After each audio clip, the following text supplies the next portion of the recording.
Welcome to our YouTube channel The Guidance Classes।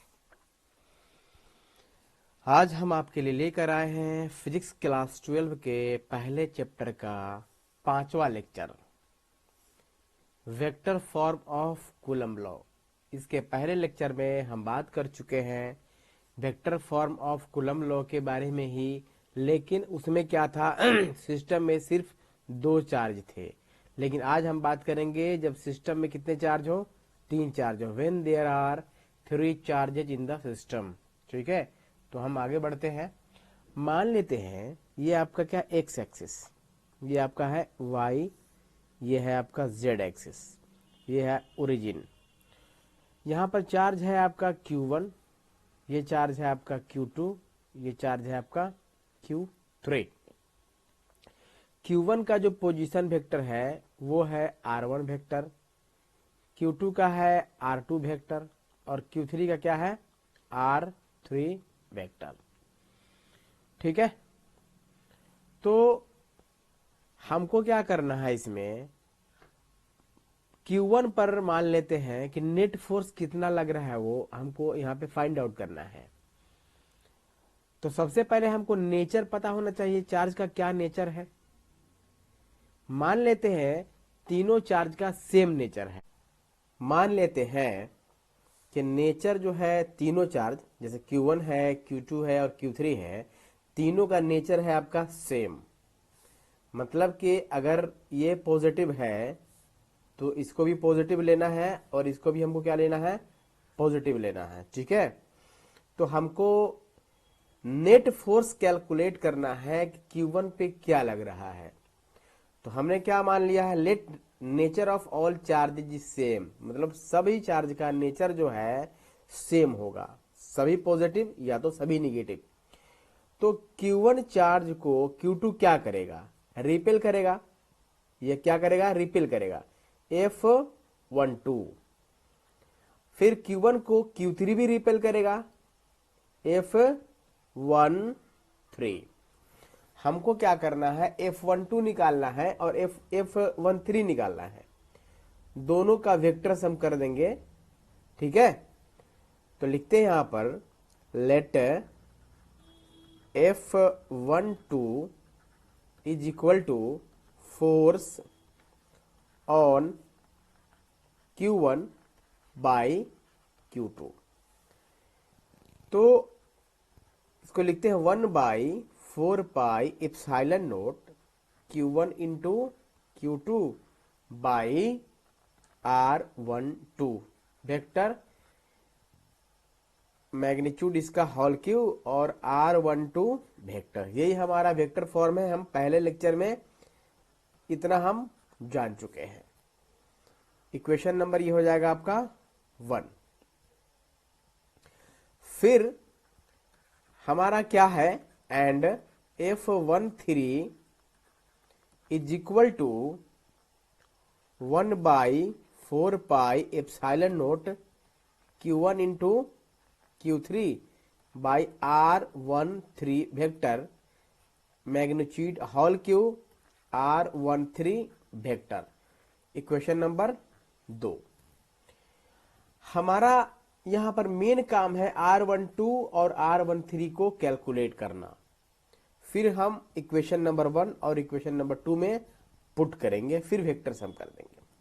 ठीक है, तो आप लोग वीडियो पॉज करें, नोट करें, हम आगे बढ़ते हैं।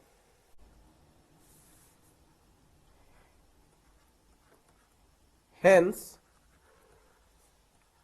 net force experienced by Q1 is given by। Q1 पर आपका नेट फोर्स क्या लगेगा, हम इसको क्या कर लेते, F1 vector is equal to F12 plus F13। अब F1 vector is equal to F12, दोनों में 1/4πε0 कॉमन है, तो 1/4πε0 Q1 into Q2 by R12 vector magnitude whole cube R12 vector plus Q1 into Q3 by R13 vector magnitude whole cube R13 vector. ये हमारा equation number third. Net force आपका जो है आपका Q1 पर इतना लगेगा। ठीक है, तो हम इसको क्या करेंगे, नोट करेंगे और हम आगे बढ़ते हैं। हम क्या करते हैं, लिखते हैं कैलकुलेशन ऑफ R12 वेक्टर। ठीक है, तो R12 के लिए हम एक ट्रायंगल का फॉर्मेशन करेंगे। कैसे, तो F12 वेक्टर जो है उसी डायरेक्शन में हमको R12 लेना है। तो यहां पर हमारा ओरिजिन है, तो ओरिजिन ये रहा आपका। यहां पर आपका चार्ज था क्या, Q1, और यहां पे था आपका Q2। अब हम क्या किए कि F12 के डायरेक्शन में, F12 के डायरेक्शन में हम R12 वेक्टर ले लिए। ठीक है, पहले लेक्चर में हम पढ़ चुके हैं। ये हमारा है R1 वेक्टर और ये हमारा है R2 वेक्टर। ठीक है, तो जरा इस ट्रायंगल पे आप गौर करेंगे तो पता चलेगा कि R2 वेक्टर का हेड और R12 का टेल एक साथ मिला है। इसका मतलब ये है कि जो आपका ये वाला जो R1 वेक्टर है इसका रिजल्टेंट वेक्टर है। मतलब कि R2 vector plus R12 vector is equal to R1 vector. और ऐसे भी हो सकता है, इसको मान लेते हैं इसको पॉइंट 1 है, इसको पॉइंट मान लेते 2 है, इसको पॉइंट मान लेते हैं 3 है। हमको जाना है 1 से 3 पर, तो एक तो उसका डायरेक्ट इक्विवेलेंट रास्ता है, डायरेक्ट 1 2 3, और 1 से 2 जाएंगे, फिर 2 से 3 जाएंगे। तो 1 से 2, 2 से 3, मतलब कि R2 प्लस R12, R2 1 से 2 मतलब R2 प्लस R12 यहां से यहां, उसका डायरेक्ट इक्विवेलेंट क्या है, R1 वेक्टर। ठीक है, तो आपका ये इक्वेशन आपके पास आपको पता चल गया। तो हमको क्या करना है, यहां से R12 वेक्टर ले लेना है। तो R12 vector is equal to हो जाएगा R1 vector minus R2 vector. ठीक है, तो ये आपको निकल गया। इसको हम क्या कर देते हैं, इक्वेशन नंबर क्या करते हैं, थर्ड के बाद इक्वेशन नंबर 4 कर देते हैं। हमको वहां उस इक्वेशन में डालना है। ठीक, यहां पर डायरेक्शन का अगर इधर उधर होगा तो ये आपको इधर उधर हो सकता है, R2 माइनस R1 हो सकता है, लेकिन फिलहाल अभी इस डायरेक्शन के अकॉर्डिंग आपका R12 vector is equal to R1 minus R2 vector ही होगा। ठीक, अब हम लोग आगे बढ़ते हैं। आप पॉज करके नोट करें।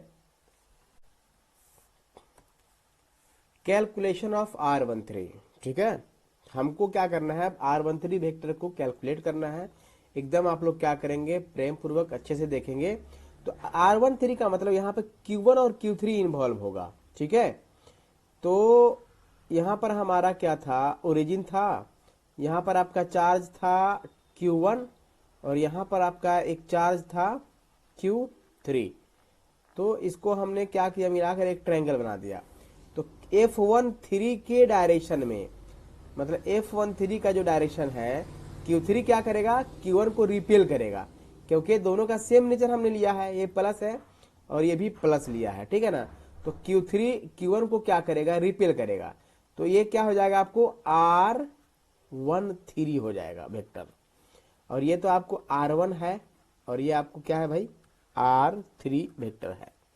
तो इस ट्रायंगल से देखें, R3 का हेड, R13 का टेल एक साथ मिला है, तो क्या हो जाएगा, R3 vector plus R13 is equal to R1 vector हो जाएगा।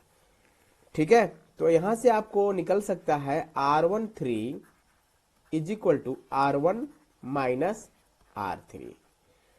फिर यहां पे देख सकते हैं हम कि इसको आप 1 नंबर ले लो, इसको आप 2 मान लो, इसको आप 3 मान लो। ठीक है, तो हमको 1 से 2 और 2 से 3, मतलब R3 plus R13, R3 plus R13, उसका डायरेक्ट इक्विवेलेंट रास्ता क्या है आपका, R1 वेक्टर है, इक्विवेलेंट हो जाएगा R1 वेक्टर। ठीक है, तो यहां पर आपको R13 बराबर क्या हो गया, R1 vector minus R3 vector.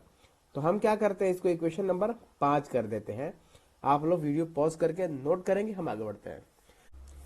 Now put the value of r12 vector and r13 vector in equation 3 we get. हमें क्या करना है, r12 वेक्टर और r13 वेक्टर का वैल्यू इक्वेशन 3 में पुट कर देना है।